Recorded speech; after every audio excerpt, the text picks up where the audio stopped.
لله حمدا كثيرا كما أمر ونشهد أن لا إله إلا الله وحده لا شريك له في الخلق والأمر ونشهد أن سيدنا وسندنا محمدا عبده ورسوله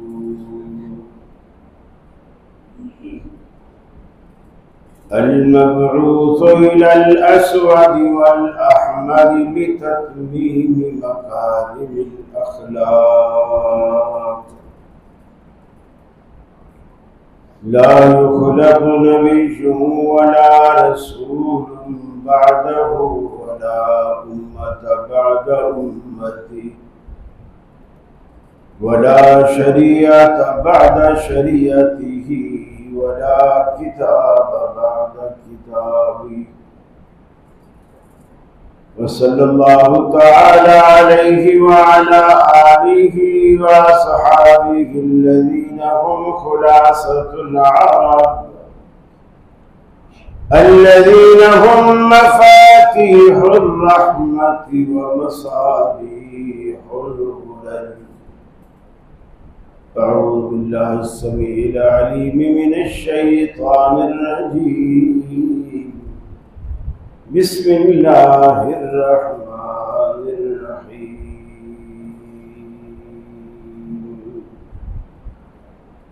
والفجر وليال عشر والشفع والوتر. وقال الله تبارك وتعالى قل إن صلاتي ونسكي ومحياي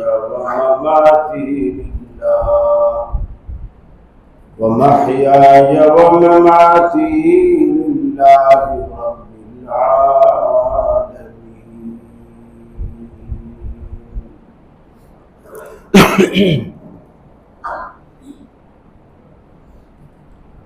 عزیز ساتھیوں، دوستوں اور بزرگوں،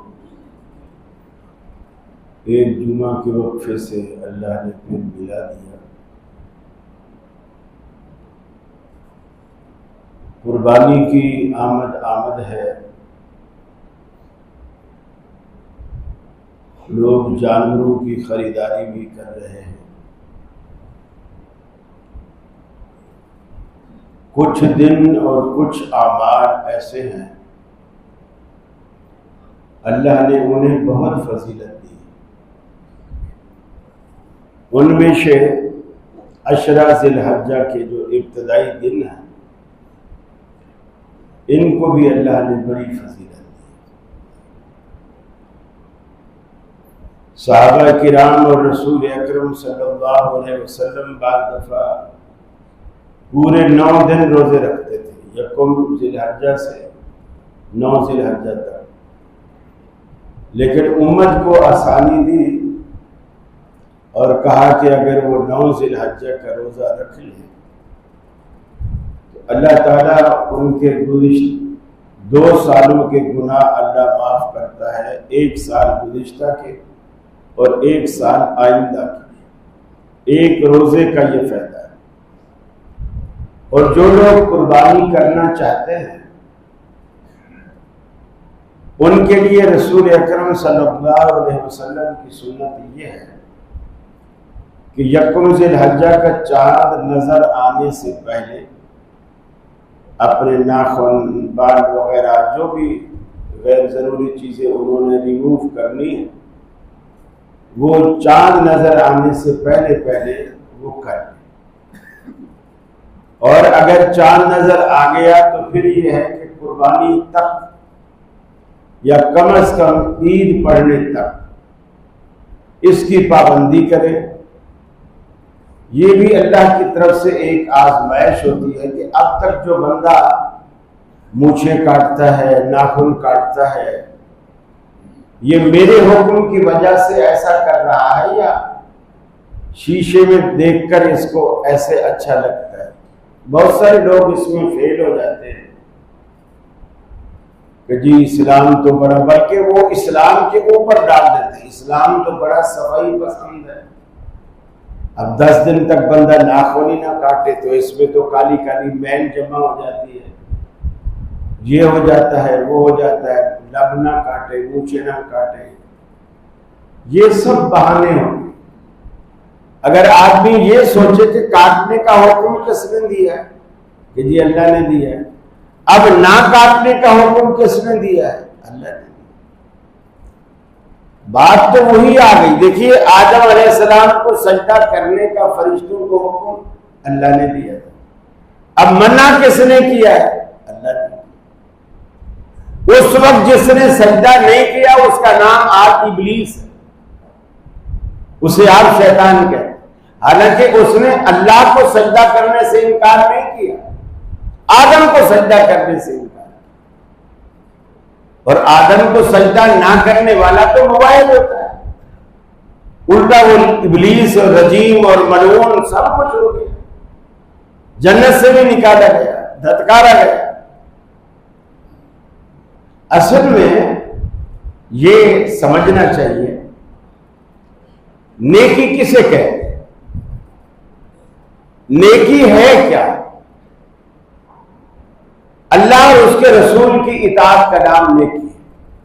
جس وقت اللہ تعالیٰ نے کسی کام کے کرنے کا حکم دیا اس وقت وہی نیکی ہے، اور جب منع کر دیا اب منع نیکی ہے، اور اس کا کرنا اب گناہ ہوگا. سارے مسلمان بیت اللہ کی طرف رخ کر کے نماز پڑھتے، دیوبندی، بریلوی، اہل حدیث، شیعہ، سارے بیت اللہ کی طرف رخ کر کے نماز پڑھتے. لیکن کیا ہم بیت اللہ کو سجدہ کرتے ہیں؟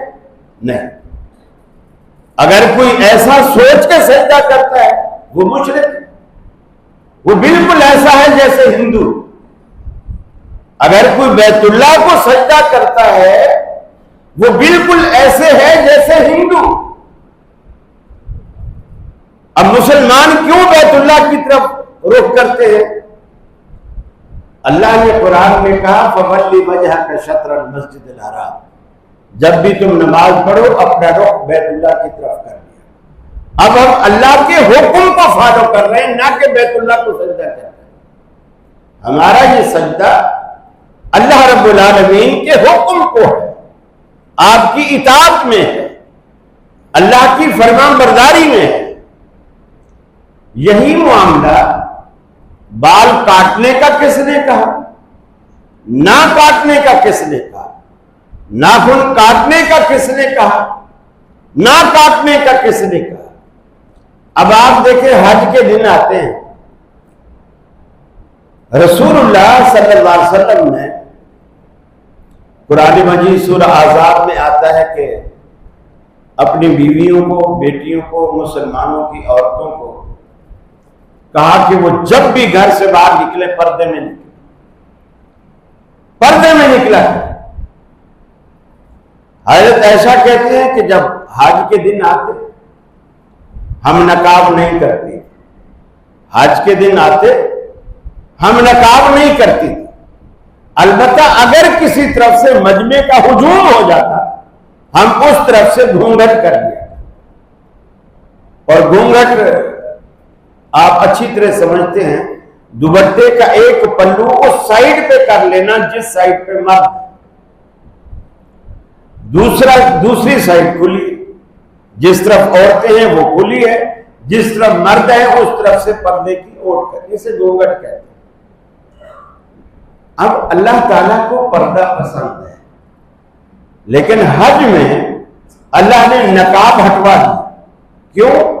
کہ اب تک جو یہ پردہ کرتی تھی، آیا اس کو عادت پڑ گئی ہے، شرمیلی ہے اس وجہ سے، یا میری اطاعت میں اور میری فرما برداری میں کرتی تھی. اور یہ اس وقت یہ سب ایسا ہو جاتا ہے، آدمی کو سمجھ آ جاتی ہے کہ اللہ کی اطاعت میں ایسا کر رہا ہے، یا اسے اچھا ہی ایسا لگتا ہے. بعض لوگ داڑھی رکھ لیتے ہیں لیکن ایسی لگتے ہیں جتنی بیوی کو پسند، جتنی بیگم کو پسند یا یار دوستوں کو پسند ہو. اب داڑھی تو اس نے رکھی ہوئی لیکن ثواب ایک رتی برابر بھی نہیں مل رہا، اس لیے کہ اس کی نیت اللہ کو خوش کرنے کی ہے ہی نہیں. وہ یا تو دوستوں کو خوش کر رہا ہے یا بیگم کو خوش کر رہا ہے. یہ چھوٹی چھوٹی باتیں ہیں لیکن ان کے نتائج بڑے دور رس، بڑے دور رس. اب یہ جو عشرہ ذی الحجہ ہے اس میں 10 راتیں بھی ہیں اور دن بھی ہیں. یہ جو دن ہیں اللہ رب العالمین نے ان کو بھی فضیلت دی، جو راتیں ہیں اللہ نے ان کو بھی فضیلت دی. اور والشفع والوتر، جفت کی اور تاب کی بھی قسم اللہ نے کھائی. فجر کی قسم کھائی، 10 راتوں کی قسم کھائی، جفت کی قسم کھائی، تاب کی قسم کھائی. اب یہ جو 10 راتیں ہیں عشرہ ذی الحجہ کی، اللہ نے ان کی قسم کھائی. اور جفت سے مراد 10 ذی الحجہ کی جو تاریخ جس میں آپ قربانی کریں، یہ فگر، یہ عدد جفت ہے. اور تاب کیا ہے جو 2 پر پورا تقسیم نہ، اور وہ 9 ذی الحجہ ہے. تو اللہ تعالیٰ نے ان کی قسمیں کھا کر ہمارے اوپر اس کی فضیلت کو واضح کیا. اور یہ قربانی کے دن جو آتے ہیں یقین مانیے اس کے مقابلے میں یہ کچھ بھی نہیں ہے جو قربانی اللہ تعالیٰ نے حضرت ابراہیم علیہ السلام سے مانگی. اس کے مقابلے میں تو اس کی کچھ بھی حیثیت نہیں. کہاں بیٹے کو قربان کرنا، اور بیٹا بھی ایسا جس کو پہلے اللہ سے مانگا ہو، اللہ مجھے اولاد دے، اور جب اللہ نے دے دی اور بیٹا بھی تھوڑا چلنا پھرنے والا سمجھدار ہو گیا، پھر اللہ اسی باپ سے کہے جس نے اللہ سے بیٹا مانگا تھا کہ اپنے ہاتھ سے چھری لے کر اس کو میرے نام پہ ذبح کر. ایسا کوئی ہے دل گردے والا؟ یعنی آدمی دیکھے کہ اللہ تعالیٰ نے کتنا بڑا امتحان، اور آدمی جتنا اونچے درجے کا ہوتا ہے، جتنا بڑے ایمان والا، بڑے رتبے والا، اللہ تعالیٰ اس پر امتحان اور آزمائش بھی اتنا بڑا ڈالتا ہے، بڑی آزمائش ڈالتا ہے. پھر دیکھیے اللہ تعالیٰ نے ابراہیم علیہ السلام سے کہا بیٹے کو ذبح کر، خواب میں دکھایا. اور بیٹا دیکھو کتنی سمجھدار، سلیقہ شعار، فرما بردار، کہ بیٹے سے جب کہا کہ بیٹا انی ارا فی المنام انی اذبحک، میں نے حالت نیند میں دیکھا کہ میں تمہیں ذبح کر رہا ہوں، فانظر ماذا تری، تو بتا تیری کیا رائے ہے. آسانی سے خود بخود ذبح ہونے کے لیے تیار ہو جائے گا یا مجھے تیرے ہاتھ پاؤں باندھنے پڑیں گے، زبردستی کرنی پڑے گی. فرما بردار بیٹے نے دیکھیے کیا کہا، یہ نہیں کہا اگر آج کی اولاد ہوتی تو ابا تم تو سٹھیا گئے ہو. خوابوں کی بنیاد پر بھی کبھی کوئی بیٹوں کو قتل کیا کرتا ہے، یہ تو محض ایک خواب ہے. خواب تو شیطانی بھی ہوتے ہیں لیکن پیغمبر زیادہ سمجھتا ہے. میرا باپ پیغمبر ہے، سچا پیغمبر ہے، اور پیغمبر کا خواب شیطانی نہیں ہوا کرتا. فوراً فرمانے لگے یا ابت افعل ما تؤمر، ابا جی مجھ سے مت پوچھئے، کر ڈالیے فوراً اس عمل اور اس کام کو. یا ابت افعل ما تؤمر، جو اللہ کی طرف سے تمہیں حکم دیا گیا ہے. ستجدنی انشاءاللہ من الصابرین، آپ انشاءاللہ مجھے صبر کرنے والا پائیں گے. واویلا نہیں کروں گا، یہ تو میرے لیے انتہائی سعادت کی بات ہے۔ اللہ نے میرے باپ سے قربانی مانگی اور میرے باپ سے میری قربانی مانگی، اگر اللہ نے اپنی جناب میں میری قربانی مانگی ہے، میرے لیے اس سے بڑی سعادت اور کیا ہو سکتی ہے۔ قرآن کہتا ہے ابراہیم علیہ السلام نے بیٹے کا جواب پانے کے بعد فلما اسلما، جب دونوں باپ بیٹا راضی ہو گئے، ایک ذبح ہونے پر، ایک ذبح کرنے پر جب دونوں باپ بیٹا راضی ہو گئے، تلہ للجبین، بیٹے کو جبین کے بل زمین پہ لٹا دیا، ماتھے کے بل لٹا دیا، الٹا لٹایا، تاکہ ایسا نہ ہو کہ ہم دونوں باپ بیٹا ایک دوسرے کے چہروں کو دیکھ کر اپنی نیتوں کو بدل لیں۔ میرے دل میں ترس آ جائے، چھری چلتے چلتے رک جائے، یا بیٹے کے دل میں کوئی بات آ جائے، دونوں ایک دوسرے کا فیس نہ دیکھ سکیں۔ تلہ للجبین، اوندھا لٹایا، پیچھے گردن سے چھری چلائی۔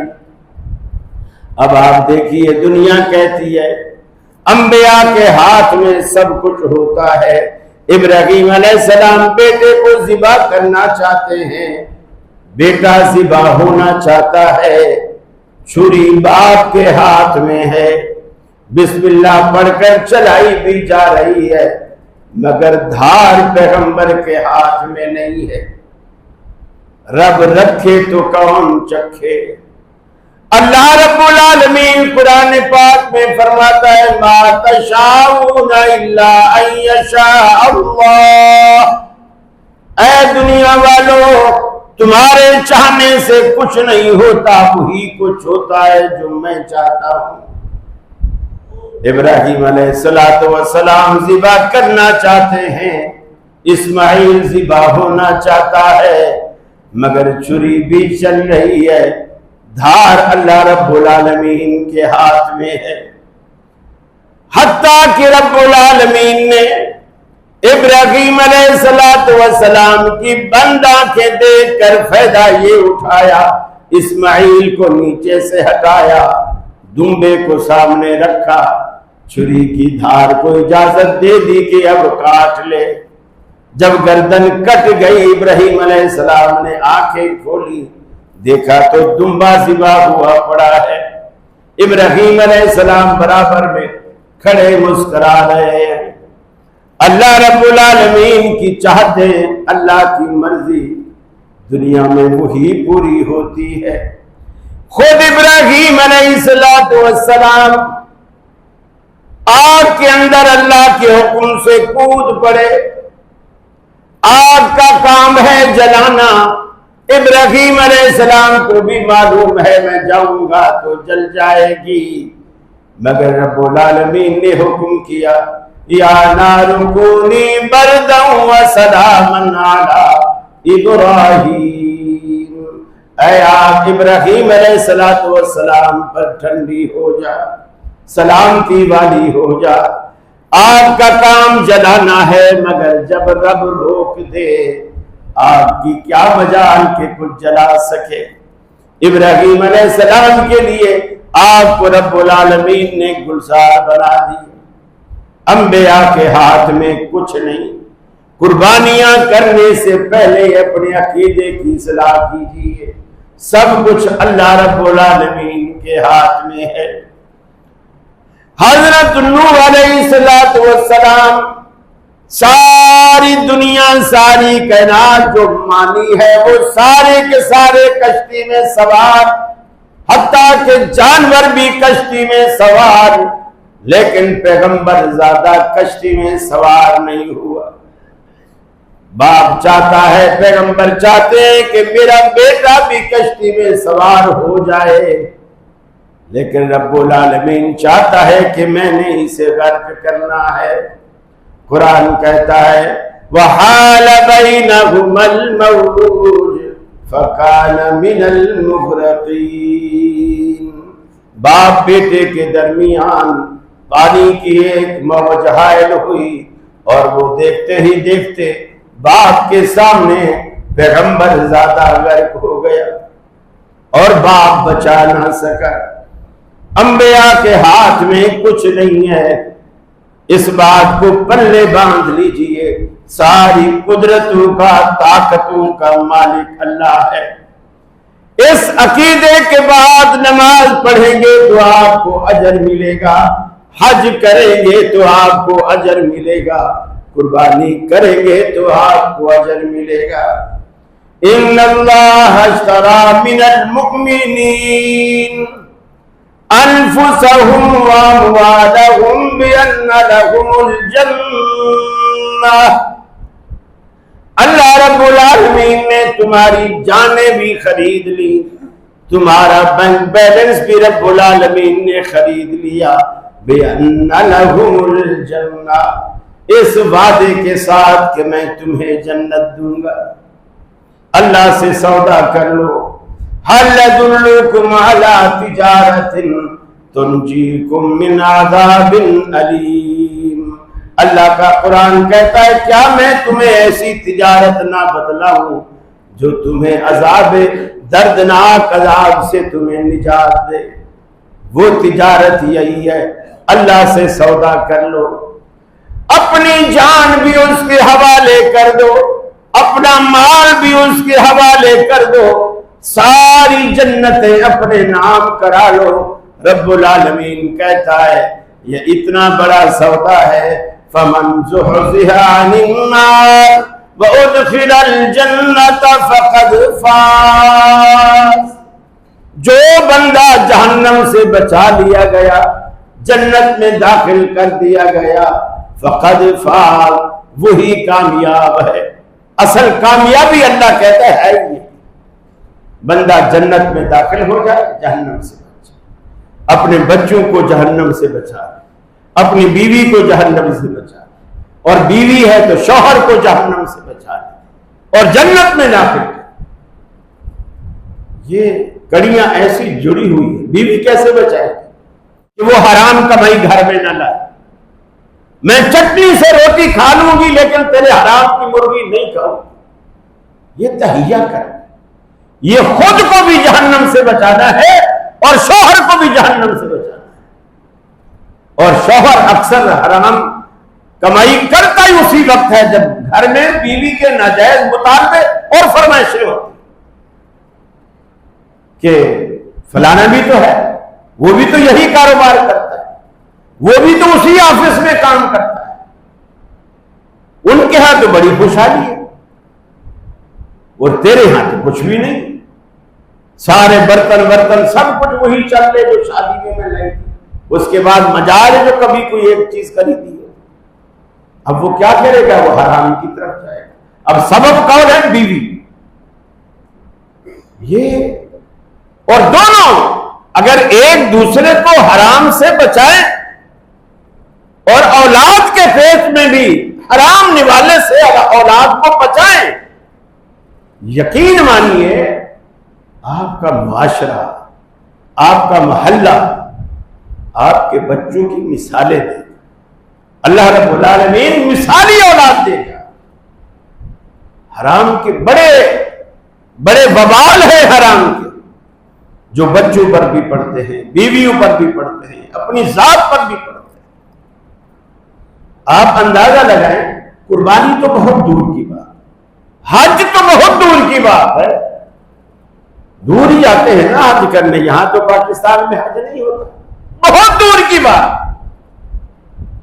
یہ جسے آپ معمولی سمجھتے ہیں، معمولی، وہ کیا ہے؟ دعا۔ حرام کا نوالا پیٹ میں ہو تو دعا بھی قبول نہیں ہوتی، باقی رہا کیا؟ میں رو رو کے دعا کروں اللہ میرے بچوں کی نوکریاں لگوا دے، اللہ میرے بچوں کے رشتے کرا دے، کہاں سے؟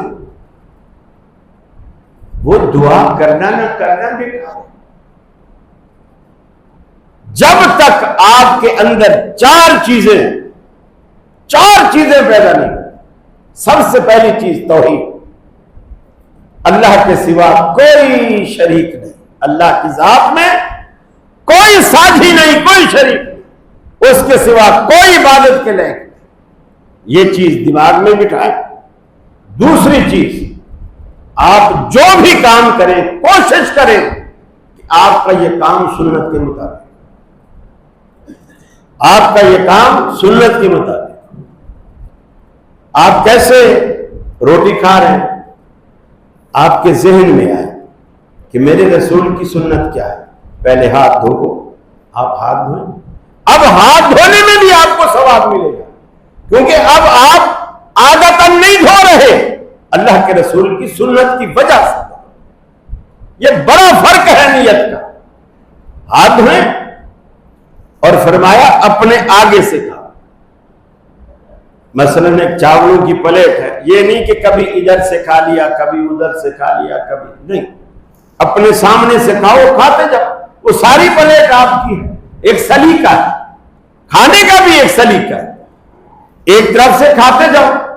اگر آدھی پلیٹ سے آپ کا پیٹ بھر گیا ہے، آدھی چھوڑ دو۔ اگر پوری کھانی ہے تو کھانے کا طریقہ یہ، آگے سے اس کو کھانا شروع کرو، آخر تک کھا دو۔ اب ہمارے ہاں کیا ہے، پلیٹ بھری ہوئی ہے اور سب سے پہلے اگر بوٹی بیچ میں رکھی ہوئی ہے، سب سے پہلے ہاتھ بوٹی پہ ڈالیں۔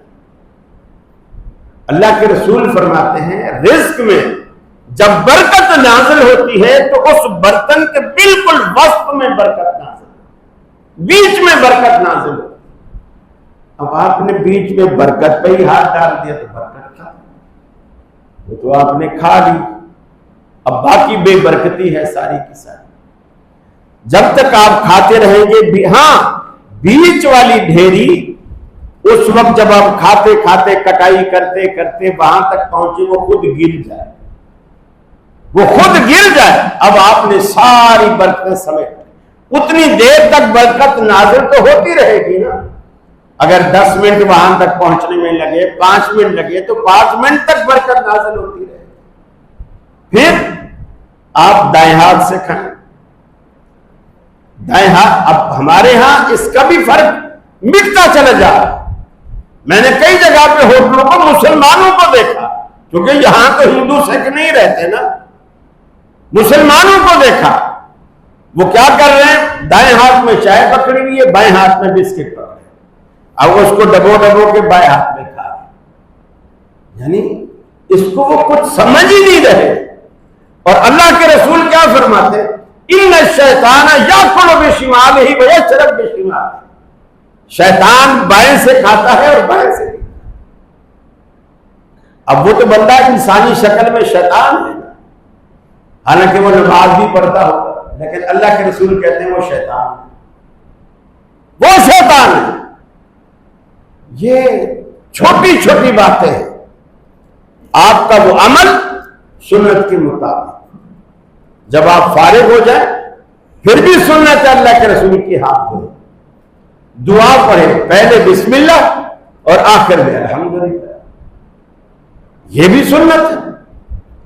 اور اسی طرح آپ کا کوئی بھی عمل، نماز، روزہ، حج، زکات، قربانی، لباس، جو بھی چیز ہے، آپ یہ سمجھتے ہیں کہ مجھے اجر ملے، ثواب ملے، آپ اس کو سنت کے مطابق ڈالیں۔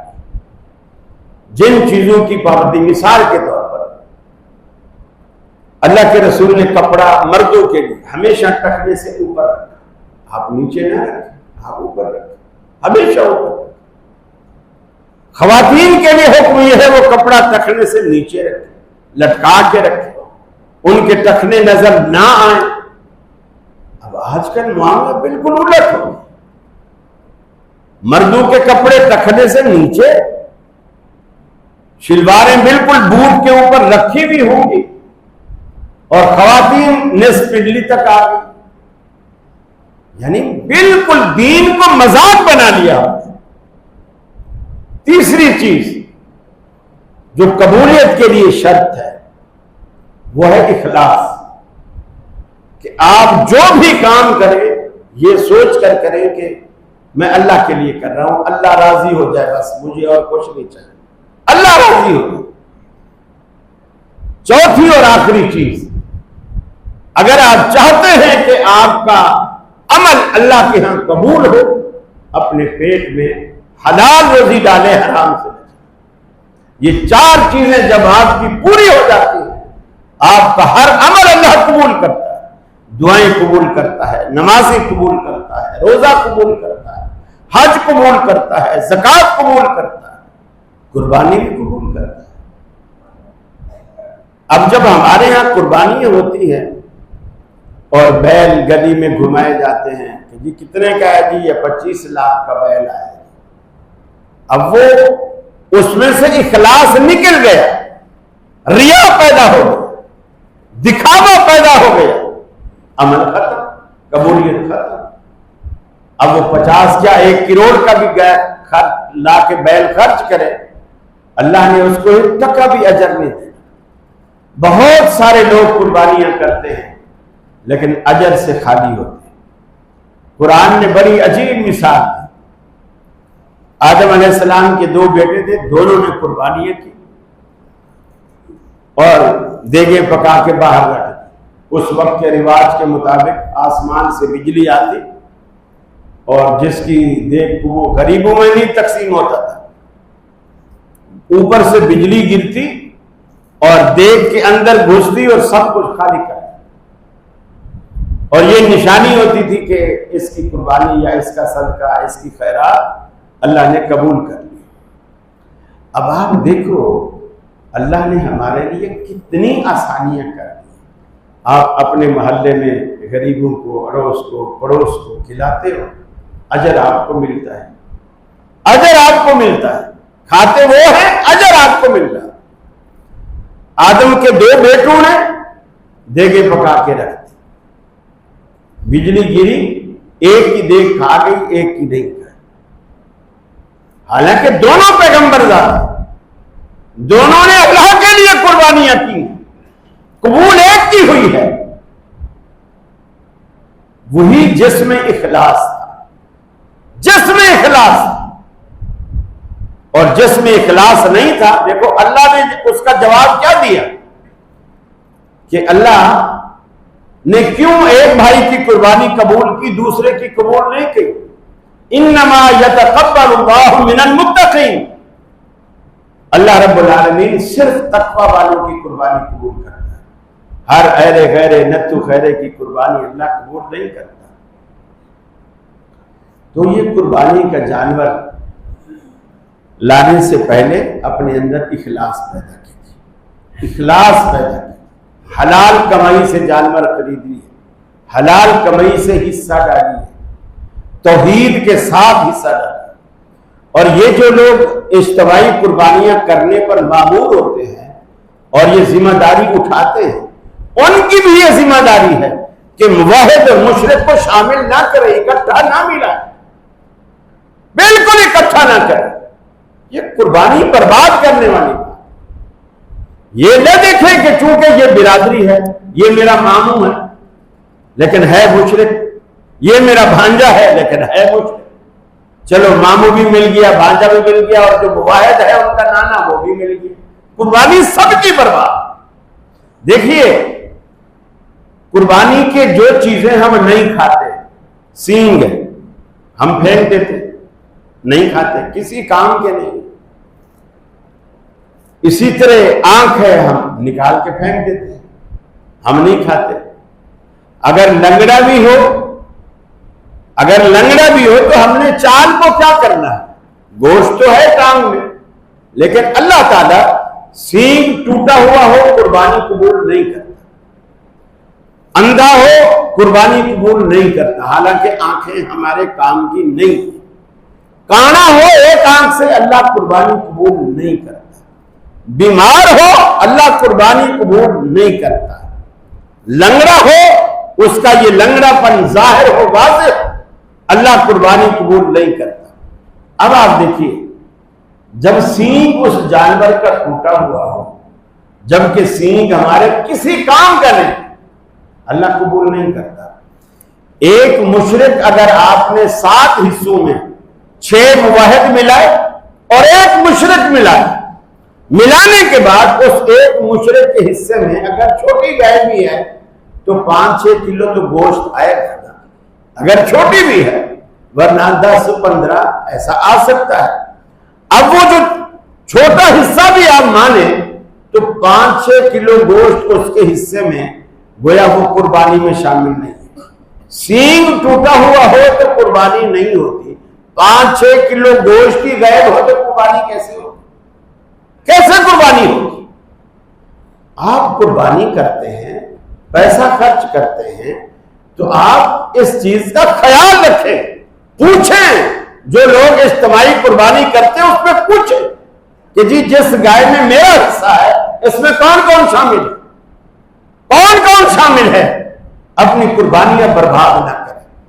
میرے بھائیوں، باتیں کڑوی ضرور ہیں لیکن انشاءاللہ اگر آپ نے ان باتوں کو سمجھ لیا آپ کی انشاءاللہ دنیا بھی کامیاب ہے اور آخرت میں تو انشاءاللہ بیڑا پار ہے، اس لیے کہ یہ وہ چیزیں ہیں جو آپ کی دنیا بھی سنوارے گی اور آپ کی آخرت بھی سنوارے گی۔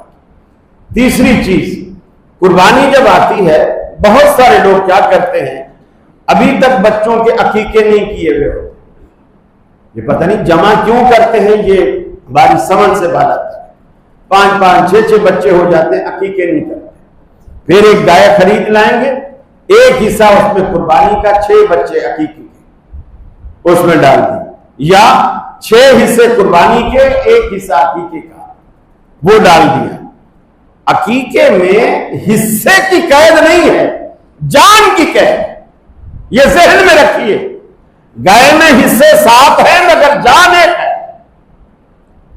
شاتان للغلام شاتان وللجاریۃ شاۃ، فرمایا لڑکا ہے تو 2 بکریاں یا بکرے، لڑکی ہے تو 1 بکری یا 1 بکرا، ایک جان، حصہ نہیں۔ اگر ایک سنت پہ عمل کرنا ہے تو اس کو سنت کے مطابق کریں، اگر اپنی مرضی کرتی ہے تو وہ دین نہیں۔ میری مرضی کا نام دین نہیں ہے، دین اللہ کے رسول کے احکامات اور اللہ رب العالمین کے احکامات کا نام ہے۔ ہماری مرضی، ہماری فقہ، ہماری سوچ یہ دین نہیں ہے۔